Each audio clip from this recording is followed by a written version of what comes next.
এতক্ষণ পর্যন্ত খুব গরম ছিলাম আমরা, এখন একটু নরম হওয়া দরকার। শুধু যদি গরমই চলতে থাকতো তাহলে মুসা আলাইহিস সালামই থাকতেন, ঈসা আলাইহিস সালাম আসতেন না।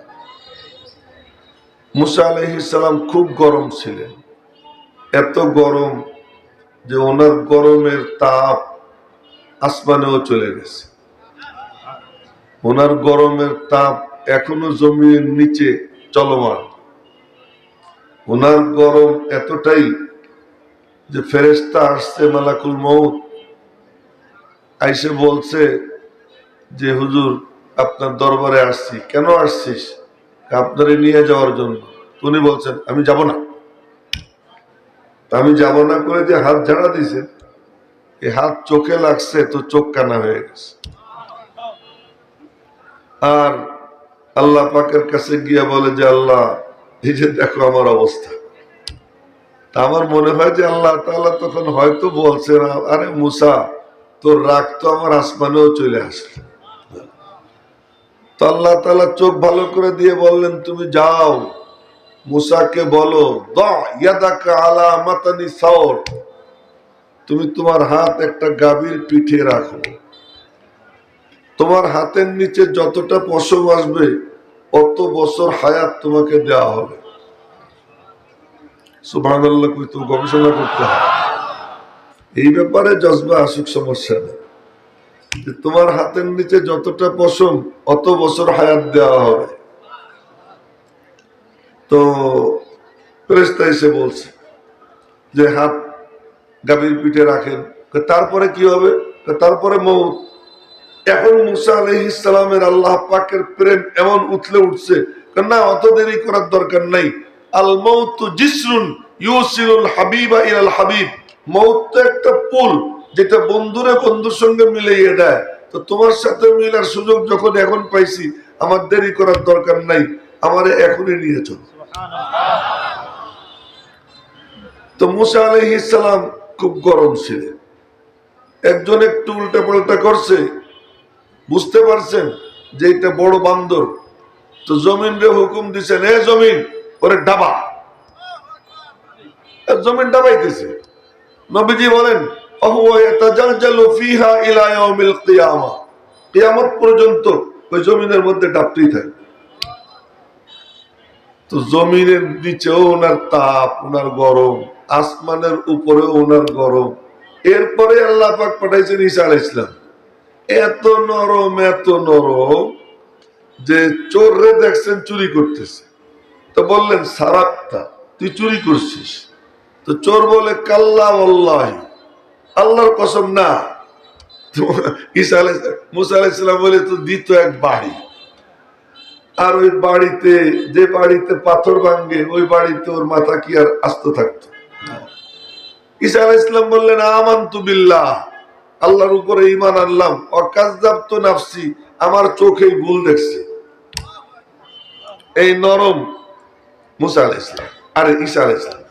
আমার নবী এত নরম যে আব্দুল্লাহ ইবনে উবাই ও যে কত বান্দরামি করছে, হযরত ওমর অনেকবার বলছে, এমনকি ওনার ছেলে অনেকবার বলছে যে ইয়া রাসূলুল্লাহ অন্য কারো দরকার নেই, এই আমার বাপ কমিনাটারে আমি মারি। নবীজি বললেন না রে, মারলে পরে মানসি বলবে কি মুহাম্মদ তার সাথীরে মাইরে ফেলাইছে, এজন্য মারার দরকার নেই। জানতেন মুনাফিক। এরপরেও সামনের কাতারে এসে বসতো, আচ্ছা বসু, সুযোগ দিছে। এত নরম, আবার এত গরম যে একজন ওই খানায় কাবার গিলাফ ধরে ঝুলে রয়েছে।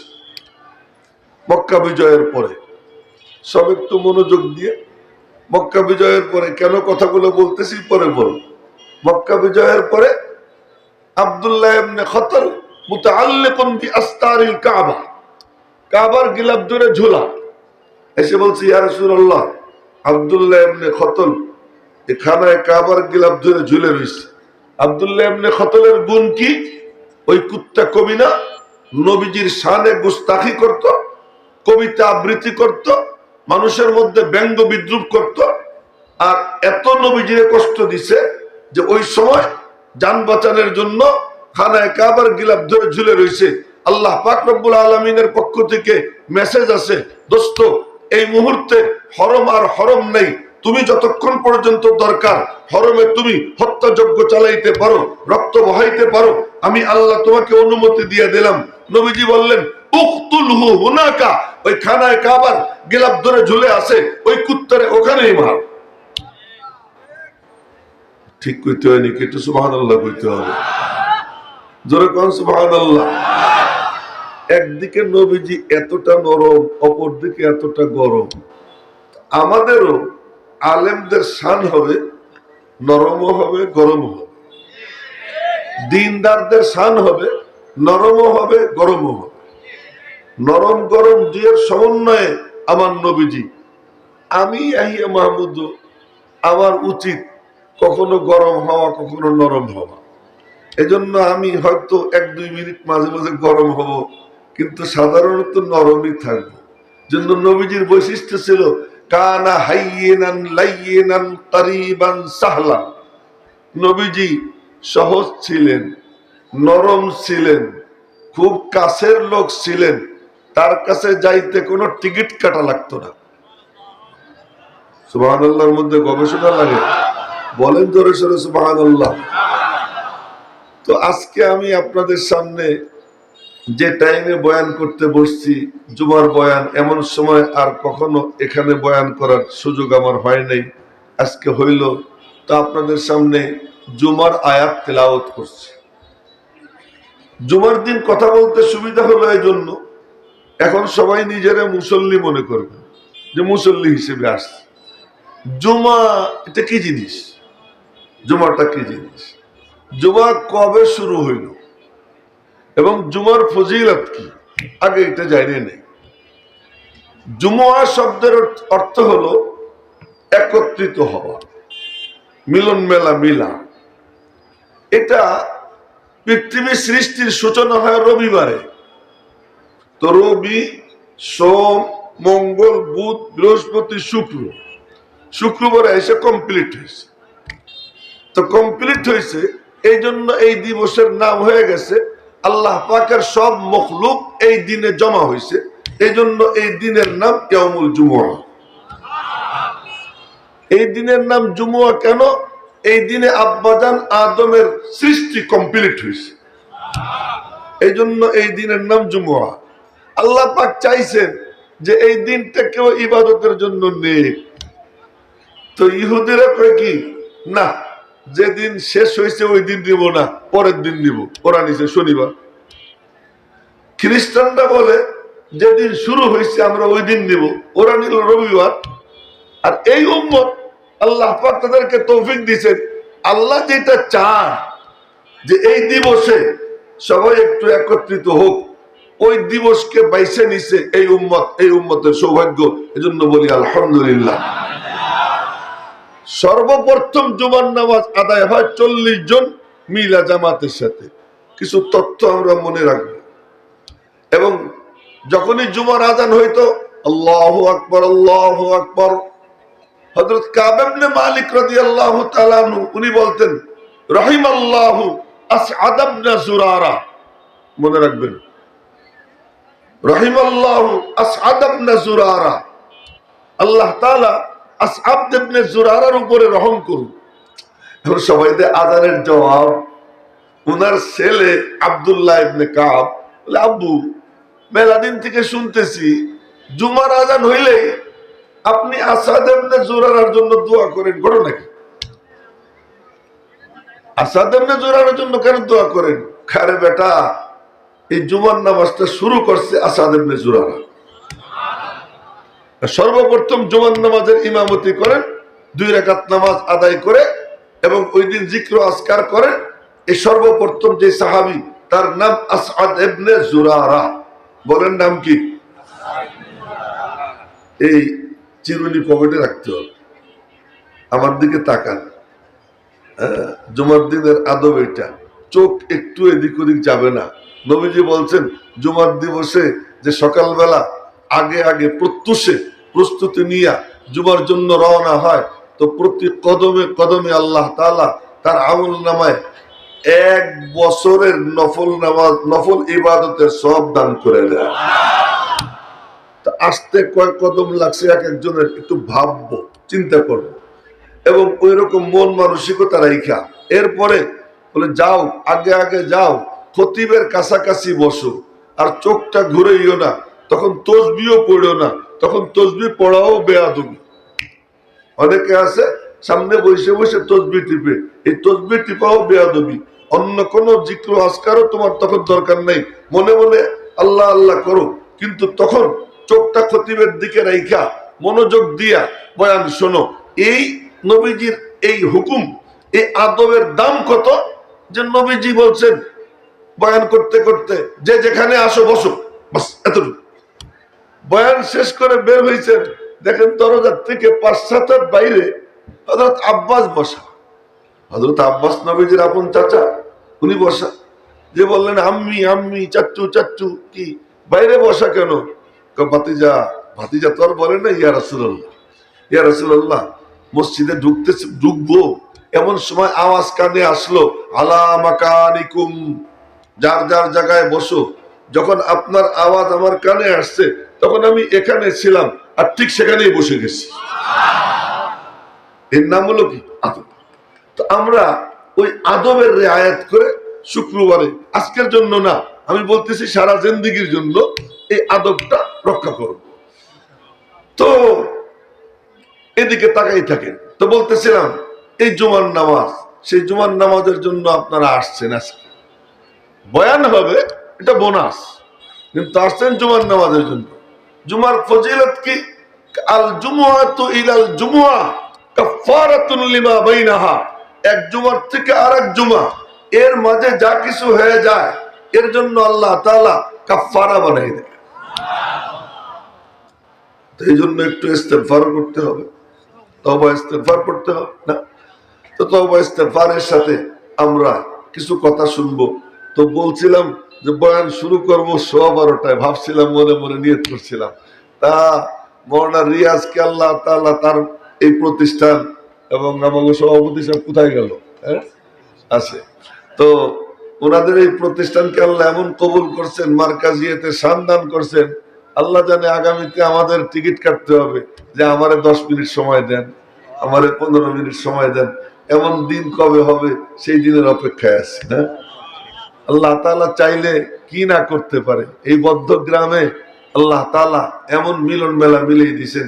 রাত্রে যখন এসে গাড়ির থেকে নামলাম, আমি অলিজা আর চিনি না, এখন দেখি অলিজা আর চিনতে পারতেছি না, সম্পূর্ণ চেহারা পাল্টে গেছে। তো এইটা এই এলাকাবাসীর জন্য বড় সৌভাগ্য, একটু শুকর আদায় করি আলহামদুলিল্লাহ। এটা ঠিক দেওবন্দের আদল।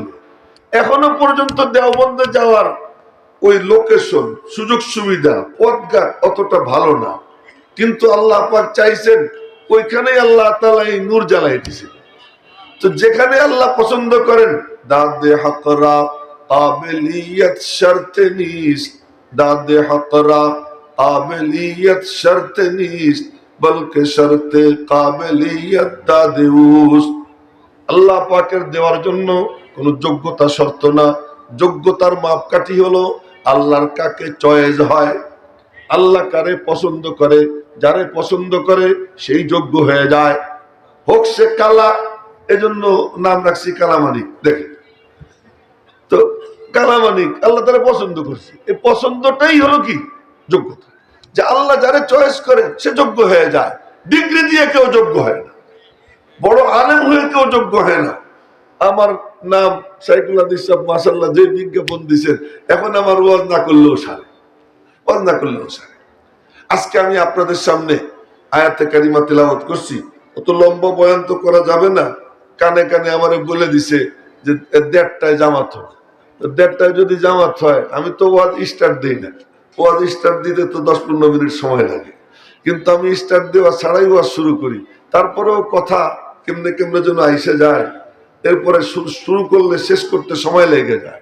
এজন্য তেমন একটা জোরে সোরে শুরু করব না, হালকা ভাবে শুরু করতেছি। কথা কি? কথা হলো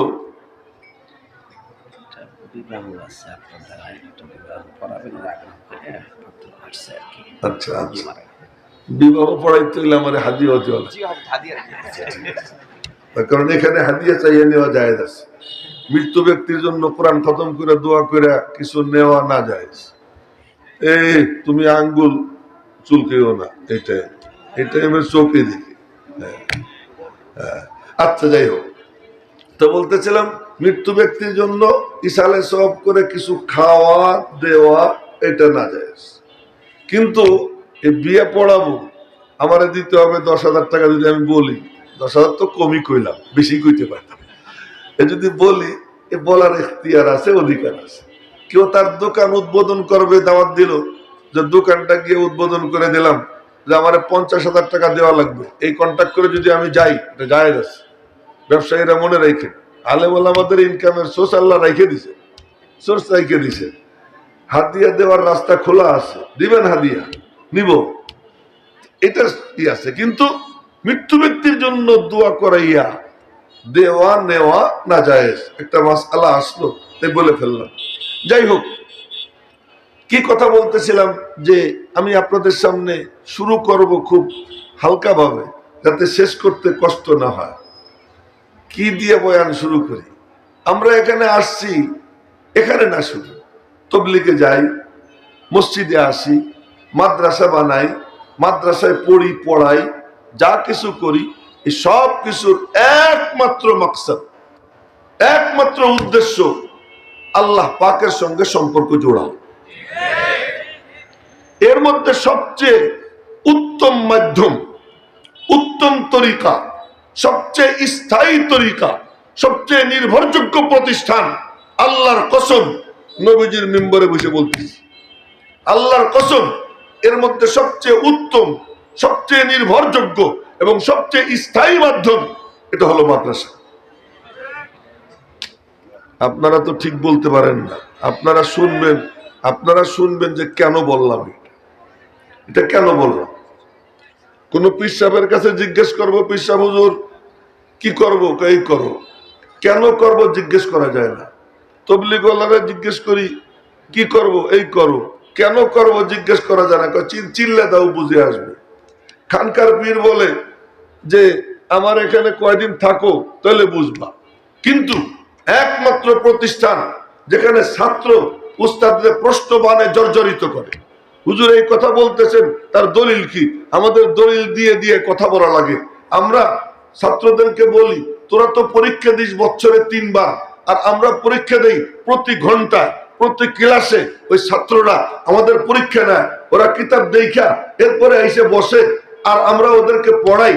তো পড়াইতে সময় আমরা পরীক্ষা দেই, কোনো ডাইন বাম করা যায় না, উল্টা পাল্টা করা যায় না। এজন্য দেখেন প্রত্যেক প্রতিষ্ঠান থেকে বেদাত জন্ম নেয়। একমাত্র প্রতিষ্ঠান যে প্রতিষ্ঠান থেকে বেদাত জন্ম নেয় না, যেন ওই প্রতিষ্ঠান যেখানে প্রতিষ্ঠিত হয় ওই এলাকার থেকে আল্লাহ তাআলা শিরক বেদাতকে উৎখাত করে দেয়। ওই প্রতিষ্ঠানের নাম হলো দেওবন্দি মাদ্রাসা। এবং এটা প্রতিষ্ঠিত হয়েছিল আজ থেকে বেশি না, মাত্র 158 বছর পূর্বে। 158 বছর পূর্বে, 1866 সালে। তো আপনাদেরকে এক আজীব কথা বলি, যে এই প্রতিষ্ঠান যিনি প্রতিষ্ঠিত করেন তার নাম হুজ্জাতুল ইসলাম কাসেমুল উলুম ওয়াল খায়রাত কাসেম নানুতুবি রহমাতুল্লাহ আলাইহি। এই কাসেম নানুতুবি রহমাতুল্লাহ আলাইহি একেবারে সাদাসিধা সরল সরল মানুষ ছিলেন। একটা সেলাই ছাড়া লুঙ্গি পরতেন সাদা, একটা সেলাই ছাড়া চাদর গায়ে দিতেন সাদা। आबद के यकी से रोशन है यहाँ, सादात का सच्चा साफ अमल, आँखों ने कहा देखा होगा इखलास का ऐसा ताजमहल। এখন তো আরমানির দরকার ছিল, ও যদি এই লাইনটা টান দিত সবাই চিৎকার দিয়ে উঠত। আমি তো আর পারলাম না ওইরকম টান দিবার, এই জন্য কেউ চিৎকারও দিল না। আচ্ছা দরকারও নেই, থাক দরকার নেই। যে এটা হলো কি ইখলাসের এক বালাখানা। কেমন ভাবে বানাইলেন? কোনো বিল্ডিং টিল্ডিং কিচ্ছু নাই। এক উস্তাদ ছিলেন, তার নাম মমলুক আলী, তার 3 জন ছাত্র। খুব খুব লক্ষ্য করে শুনলেন না, সময় খুব কম তো, অল্প সময়ের মধ্যে বেলা লম্বা কথা কইতে হইতেছে। যে 3 জন ছাত্র, একজনের নাম কাসেম নানুতুবি, একজনের নাম রশিদ আহমদ গঙ্গুহি, একজনের নাম স্যার সৈয়দ। স্যার সৈয়দ গিয়া মুসলিম আলীগড় বিশ্ববিদ্যালয় বানাইছে। তো স্যার সৈয়দের কাছে গিয়া ইহুদি খ্রিস্টানদের টাকার বস্তা। আজ আপনারা দেখবেন আহলে হাদিসদের টাকার কোনো অভাব নেই, কাদিয়ানীদের টাকার কোনো অভাব নেই। যত এই ইসলামের নামে বিভিন্ন ফেরকা আছে, সবগুলোর নাম নিলে তো একটু একটু ভয় লাগে, একটু ভয় লাগে। এই নিচের দিকে মোবাইল দেখতেছে ওই যে একজন, মোবাইল দেখা যাবে না, মোবাইল পকেট, যে নাম নিতে একটু ভয় লাগে। একটা হাসির গল্প বলে ফেলাই, গাধা দৌড়ে দৌড়ে যাইতেছে, তো দৌড়ে দৌড়ে যাইতেছে আর আওয়াজ হইতেছে ফু ফু, মানে মুখ থেকে আওয়াজ বেরোইতেছে। তো মুখ থেকে আওয়াজ বেরোইতেছে, আবার পিছন থেকে আওয়াজ বেরোইতেছে, দুই দিক থেকে। গাধারে জিজ্ঞেস করে এরকম ভুবু করো কেন? এলাকাবাসীরে ভয় দেখাইতেছে। তো পিছনে আওয়াজ কেন? নিজেও একটু ভয় পাইতেছি। তা আমি একটু ভয় পাই, এজন্য সবার নাম নিতেছি না। ভয় আসলে পাই না, হেকমতের কারণে নাম নিতেছি না। যত ফেরকা আছে এদের টাকার কোনো অভাব নেই, সমানের টাকা। ওই মধুপুরের জঙ্গলের মধ্যে মসজিদ বানাইতেছে, টাকার কোনো অভাব নেই। 8 পেপারে বই বিতরণ করতেছে, টাকার কোনো অভাব নেই। কিন্তু আমরা এই প্রতিষ্ঠান করতে যাই বলে আমাদের বুখারী শরীফের একটা সেট লাগবে, দাওরা হাদিসের একটা সেট দেন, জান্নাত পাবেন। আমরা বলি 1 বস্তা চাউল দেন, জান্নাত পাবেন। আমরা বলি মসজিদ নির্মাণ করব, এখানে একটু রড দেন, জান্নাত পাবেন। আমরা বলি যে এখানে একটু ইট দেন, জান্নাত পাবেন। এখানে কিছু টাকা দেন, জান্নাত পাবেন। এই যে আমরা চাই, আমরা কেন চাই, ওদের চাওয়া কেন লাগে না, তার কারণ বলতেছি। ওই যে ওনার 3 জন ছাত্র, উস্তাদুল কুল মাওলানা মমলুক আলী রহমতুল্লাহ আলাইহির, আমার যে কথাগুলো এখন আমি বলতেছি, অনুরোধ করতেছি, কথাগুলো একটু কলবের মধ্যে গাইতে রাখবেন, মনে রেখে দিবেন, ভবিষ্যতে কাজে লাগবে।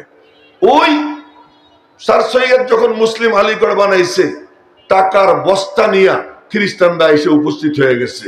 বড় বড় বিল্ডিং। শিক্ষকদের বেতন কত?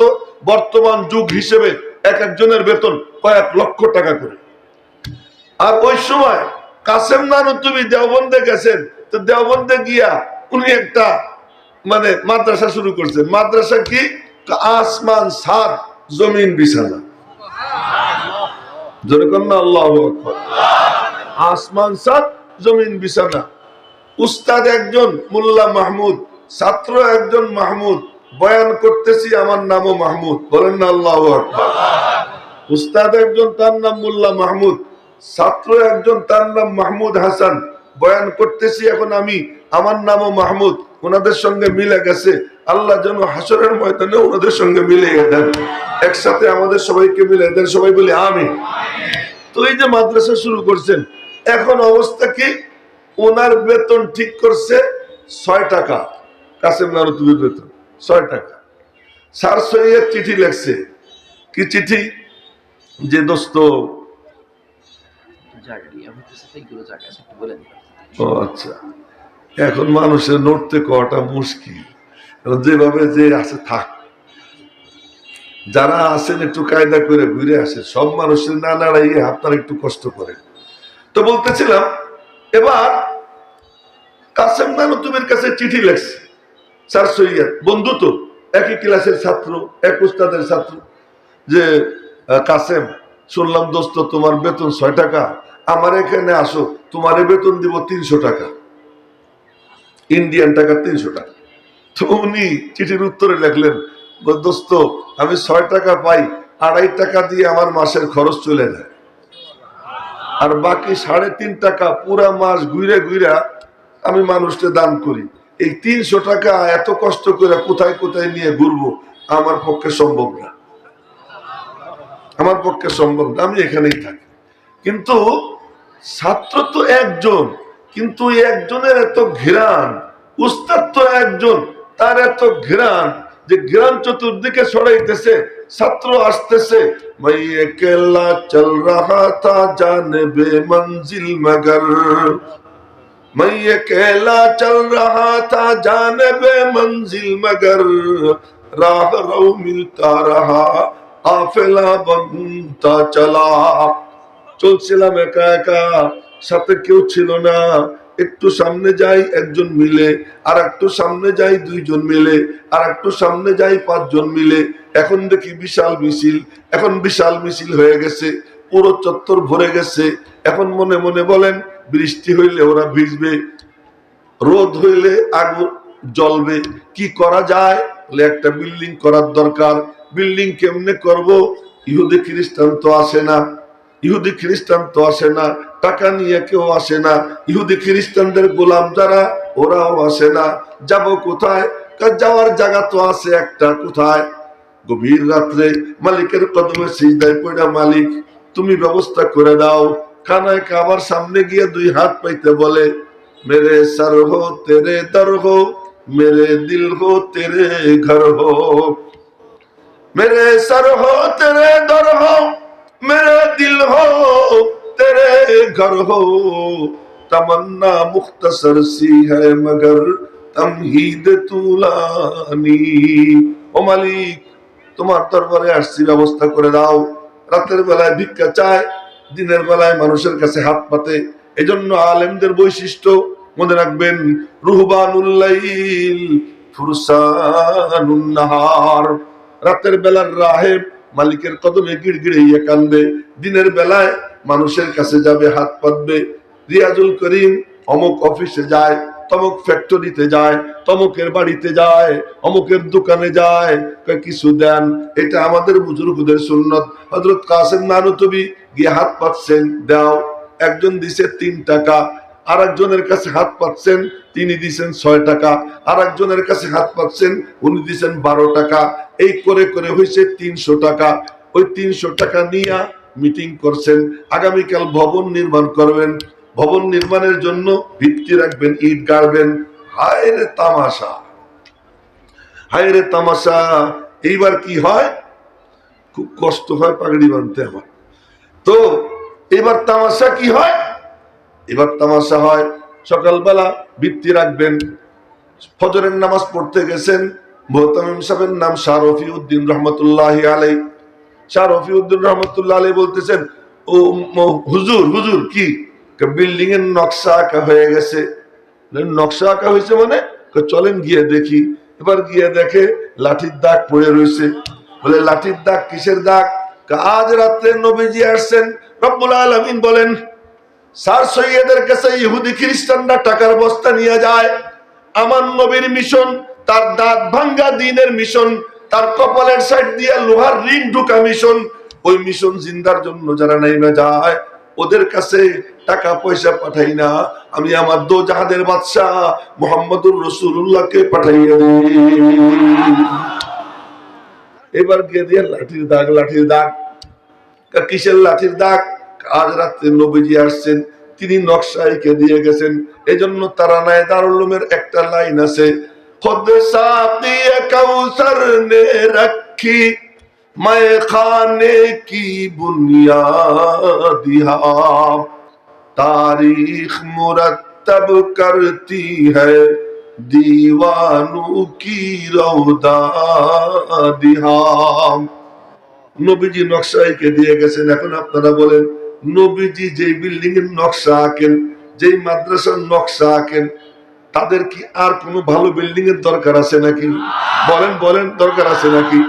আমাদের সাথে নবীজি, কথা তো লম্বা হয়ে যাবে, কেমনে কি করব। নবীজি ফাতে মক্কার পরে হুনাইনের যুদ্ধ করছেন, হুনাইনের যুদ্ধের পরে আওতাসের যুদ্ধ করছেন, আওতাসের যুদ্ধের পরে যে রানায় বৈশা বৈশা গনিমতের মাল বন্টন করছেন। গনিমতের মাল বন্টন করতে গিয়া নতুন মুসলমান কাউকে কাউকে দিচ্ছেন 200 বকরি, কাউকে দিচ্ছেন 400 বকরি, এরকম করে বন্টন করছেন। তো ইয়াং সাহাবি যারা, তারা কয় ওদের রক্ত এখনো আমাদের তরবারির থেকে টপটপ হইয়ে পড়ে, ওদেরকে দেয়, আমাদেরকে দেয় না। এই নবীজি বলছে। এই আওয়াজ নবীজির কানে গেছে। নবীজি একটা তাবু টাঙ্গাইছেন, ওই তাবু টাঙ্গাইয়া আনসারদেরকে জমা করছেন, বললেন আনসাররা তোরা এই কথা বলছিস নি, তোরা কি এই কথা বলছিস?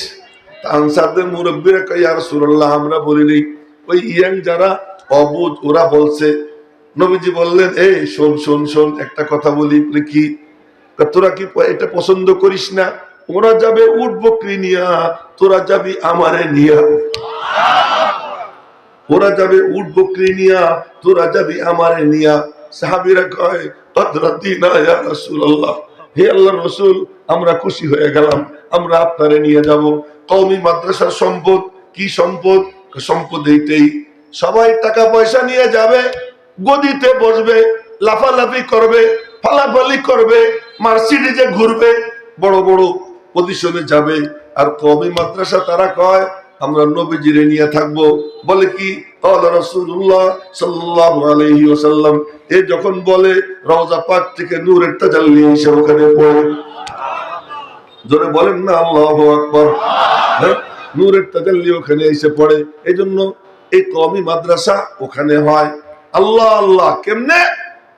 উপরে আসমান, সাত জমিন, বিছানা, নকশা এঁকে দিয়ে যান নবীজি। আর এখন অবস্থা কি? মোনারিয়াজের এখানে আসলাম, কয় যে হুজুর ৬ নম্বরটা জবাই হয়েছে, ৭ নম্বরটা আগামীকাল। গরু ৬টা জবাই হয়েছে, ৭ নম্বরটা আগামীকালকের জন্য রেখে দিছি। না তো আল্লাহ তাআলা কি করে? পাঠা কয়েকদিন কুরবানি দেওয়া লাগে। দেওবন্দে মহিষ লাইন দিয়ে থাকে, কিন্তু ওই সময় কাসেম নানুতুবির একটা সাদা সিধা চাদর, সাদা সিধা লুঙ্গি, এই একটা মজার গল্প মনে পড়ে গেল। উনি রাস্তা দিয়ে যাইতেছেন, এক লোক আখ তো ছিলেন আপনারা, গ্যান্ডারি, এই গ্যান্ডারি মাথায় নিয়ে যাইতেছে, তো গ্যান্ডারি রাইখা বিশ্রাম নিতেছে। তো কাসেম নানুতুবি ওই পাশ দিয়ে হাইটে যায়, দেখতে তো কামলার মতো দেখা যায়। ডাক দিছে, এ মৌলবি এধার আজা, এ মৌলবি এদিকে আয়। ঠিক আছে, ये गन्ना मेरे सर पे रख दे, ये गंडारी हमारे माথায় उठे दाओ। तो उन्हीं बोलें बुढ़ा तुझे तो तकलीफ होगी ना, तो मैं सर पे लेके पहुंचा दो, तू कहाँ जाएगा? कि ले ले, बहुत अच्छी बात।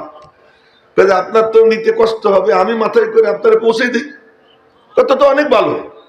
কাসেম নানুতুবি গন্ডারি মাথায় নিছেন, মাথায় নিয়ে বুড়ার সঙ্গে হাঁটতে হাঁটতে জিজ্ঞেস করতেছেন কোথায় যাবেন?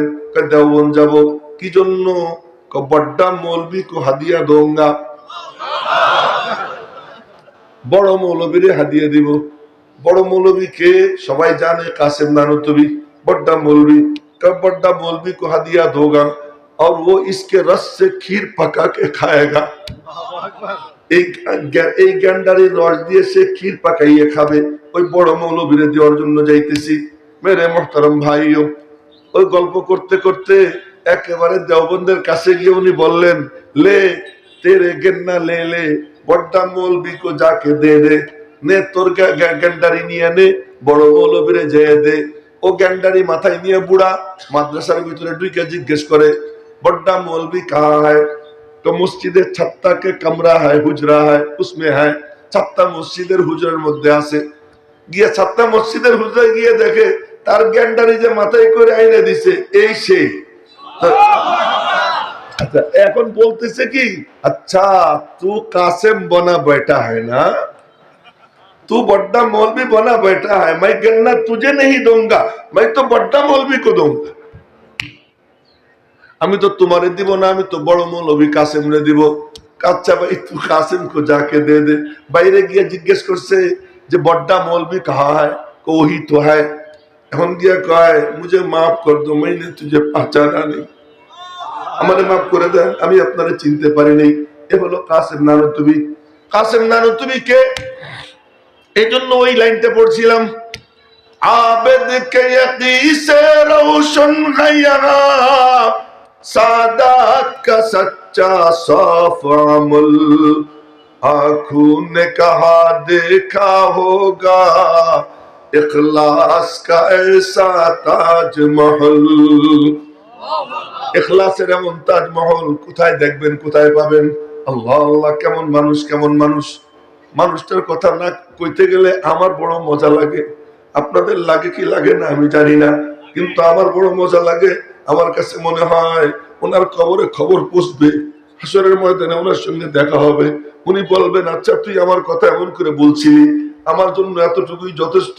আমার ওয়াজে কেউ তাকবীর দেখ আর না দেখ, ওর আমার কোনো পরোয়া নাই। কাসেম নানুতুবি রহমাতুল্লাহি আলাইহি কেমন মানুষ আল্লাহ, উনি রাস্তায় মানে রেল স্টেশনে গিয়ে দাঁড়াই থাকতেন, দেখতেন মাদ্রাসায় পড়তে আসতেছে কারা। তলেবে ইলমের চেহারা দেখলে চেনা যায়, কারণ যে এলেম হাসিল করার জন্য বের হয় তার চেহারার মধ্যে, দিলের মধ্যে আল্লাহ নূর দান করে দেয়, দেখলে চেনা যায়। ওই চোখ থাকা লাগে। ওই মানুষকে চিনতে হলে চোখের মতো চোখ থাকা চাই, ওইরকম দিলের মতো দিল থাকা চাই। রেল স্টেশনে দাঁড়াই থাকতেন, যখন দেখতেন কেউ মাদ্রাসায় পড়তে আসতেছে, তুমি কাছে গিয়ে বলতেন, ভাই तुम देवबंद पढ़ने आए हो, तुम्हें देवबंद पढ़ते আসছো নাকি? जी हजरत, तुम्हारा ये माल लेने के लिए कुली की जरूरत नहीं है, তোমার কি এই মাল নেওয়ার জন্য কামলার দরকার আছে না? হ্যাঁ। কথা আমার মাথায় দাও, আমার মাথায় দাও। নিজের মাথায় করে নিয়ে আসতেন, আইনা মাদ্রাসায় পৌঁছে দিতেন। ওই ছাত্র তো চেনে না, সব ঘাট পার হইয়া অফিসে গিয়ে দেখতেন বড় আসনে উনি বসা। ছাত্র লজ্জায় জিব্বায় কামড় দিত। উনি বলতেন, कोई बात नहीं, मेरे नबी का मेहमान है, तुम मेरे नबी का मेहमान हो, मैंने तुम्हारी कुछ खिदमत की तो कोई बात नहीं। এমন ইখলাসের উপরে বুনিয়াদ এই মাদ্রাসার। এজন্য এই মাদ্রাসা প্রতিষ্ঠিত হয়েছে মাত্র 158 বছর, 1866 সালে প্রতিষ্ঠিত হয়েছে। আর জামে আজহার বিশ্ববিদ্যালয় প্রতিষ্ঠিত হয়েছে 1150 বছর প্রায়। জামে আজহার বিশ্ববিদ্যালয়ের ছাত্রছাত্রীর সংখ্যা লক্ষাধিক। দারুল উলুম দেওবন্দের ছাত্র সংখ্যা আমি যখন পড়ি তখন 3500, আর এখন কত হবে? তখন 88 সাল, এখন হয়তো 7-8 হাজার। কিন্তু জামে আজহার বিশ্ববিদ্যালয়ের একটা শাখাও পৃথিবীতে নাই, কিন্তু দেওবন্দের শাখা শুধু বাংলাদেশে 50,000-এর উপরে আছে, 50,000-এর উপরে আছে। এই প্রতিষ্ঠানের কাম কি? মুসলমানদের দ্বীন ও ঈমানের হেফাজত করা। এই হেফাজতের জিম্মাদারি নিয়ে এই প্রতিষ্ঠানগুলো প্রতিষ্ঠিত হয়। অনেক গালাগাল দেয়, এই এলাকায়ও মওলানা রিয়াজ অনেক গালাগাল খাইছে, অনেক হুমকি ধমকির শিকার হয়েছে, কিন্তু নড়ে না। কেন নড়ে না? নবীজি বলছেন, আমি আসি তোদের অপেক্ষায়, আমি তোদেরকে শরাবান তাহুরা পান করাবো, আমি তোদেরকে শরাবান তাহুরা পান করাবো। হুসাইন রাদিয়াল্লাহু তাআলা আনহু ওই কারবালার ময়দানে হঠাৎ করে ওনার মুখে মুস্কি হাসি। ওনার বোন জয়নাব বললেন, ভাইয়া এইটাও কোনো হাসির টাইম হইল? তোমার ছেলেরে জবাই করতেছে, তোমার ছেলের গলায় তীর লাগছে আর তুমি হাসো। চোখ বন্ধ করছিলাম, চোখ বন্ধ করছি, তন্দ্রা এসে গেছে। তন্দ্রার মধ্যে দেখলাম। কি দেখলেন? তন্দ্রার মধ্যে দেখলাম নানা জান আব্বা জানকে সাথে নিয়া শরাবন তোহরা হাতে দাঁড়াই রয়েছেন। আমারে বলছেন, হুসাইন তোর পানি বন্ধ করে দিছে, তোরে পানি খাইতে দেয় না। खुदा जाने कैसी है मेजबानी, 72 प्यासू कहे बंदे पानी, मुकद्दर में है जा मैं कौसर का पीना, मैं प्यासा नहीं हो पिलाया गया हो। হুসাইন রাদিয়াল্লাহু তাআলা মনে মনে বলতেছিলেন, এ কেমন মেজবানি রে, আমার 72 জন সাথীর পানি বন্ধ করে দিছে, ওর মধ্যে উনি হাসেন। বোন জিজ্ঞাসা করে, হাসেন কেন? হাসার কারণ দেখছি তাই হাসতেছি। বলে, কি কারণ দেখলেন? দেখলাম নবীজি পানি হাতে দাঁড়িয়ে আছেন। বলতেছেন, হুসাইন তোর পানি বন্ধ করছে, খবর আমার কাছে এসে গেছে, খবর আমার কাছে আছে, আমি তোরে পানি পান করাবো। হুসাইনের মুখে হাসি এসে যায়। আলেম যারা দ্বীনের খেদমত করে, ইখলাসের সাথে খেদমত করে, তাদের উপর গালাগাল আসে, সে কিন্তু মুস্কি মুস্কি হাসে মনে মনে। রাত্রে ঘুমাইলে হয়তো কিছু দেখেও ফেলায়। কেউ তারে বলে, আরে অপেক্ষা কর, একটু সহ্য কর, তোর জন্য অপেক্ষা করতেছে। এই জন্য এই মাদ্রাসা মুসলমানদের দিন ও ইমানের হেফাজতের মার্কাজ। হুজুরদেরকে গালাগাল দেয়, কাঠমুল্লা বলে হুজুরদেরকে গালাগাল দেয়, সেকেলে বলে হুজুরদেরকে গালাগাল দেয়, বলে আমাদের সামনে চলার পথের এরা বাধা, আমরা সুদি কারবার করতে চাই কিন্তু আমাদেরকে করতে দিতে চায় না, এরা আমাদের বাধা। এরা এদেরকে গালি দেয় আর এরা রাতে দোয়া করে, আল্লাহ আসমানি বালা আসমানে উঠে গিয়ে নাও, জমিনি বালা জমিনে দফন করে দাও। হযরত শাইখুল ইসলাম হুসাইন আহমদ মাদানী পাকিস্তান থেকে যখন আসতেছিলেন তো উনি তো মুসলমানদের জন্য চেষ্টা করতেন। তো ওই সময় ওনার শাগরেদ সৈয়দ আতাউল্লাহ শাহ বুখারী ওনার পায়ের উপরে পড়ে গেছেন, পড়ে কান্না শুরু করছেন, কানতে কানতে শের পড়তেছিলেন, কানতে কানতে উনি বলতেছেন, जिस चमन के लिए खून जिगर हमने दिया है, जिस चमन के लिए खून जिगर हमने दिया है, हर शाम को उन्वान सहर हमने दिया है, फिर भी बहारों के हम सजावार नहीं है, अपनों की जुबानों में हम वफादार नहीं है। যেই বাগানের জন্য কলিজার তাজা রক্ত ঢেলে দিলাম আমরা, তোমরা জানো না আমাদের বুজুর্গরা আলেমরা মুসলমানদের দিন ও ইমানের হেফাজতের জন্য বুকের তাজা রক্ত ঢেলে দিছেন, ময়দান লাল হয়ে গেছে। খ্রিস্টানরা কোনো ডাক্তাররে মারে নাই, কোনো অ্যাডভোকেটরে মারে নাই, কোনো আইনজীবীরে মারে নাই, ও মেরে মোহতারম ভাইও কোন বিশ্ববিদ্যালয়ের প্রফেসরকে মারে নাই। মারছে কারে? কোরআন শরীফ পড়াইছে। ভাঙছে কি? কোন স্কুল ভাঙে নাই, মাদ্রাসা ভাঙছে। মারছে কাদেরকে? আলেমদেরকে মারছে, হাফেজদেরকে মারছে, পীরদেরকে মারছে। কেন কেন কেন?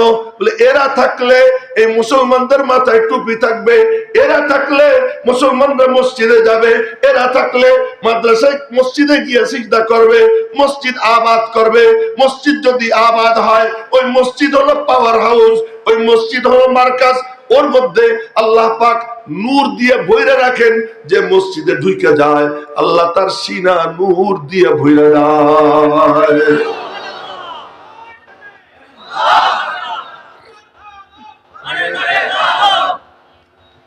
একজনের একটু জজবা উঠছে, একজনের না, আচ্ছা দরকার নাই, আমি বলতেছি কথাগুলো শুনতে।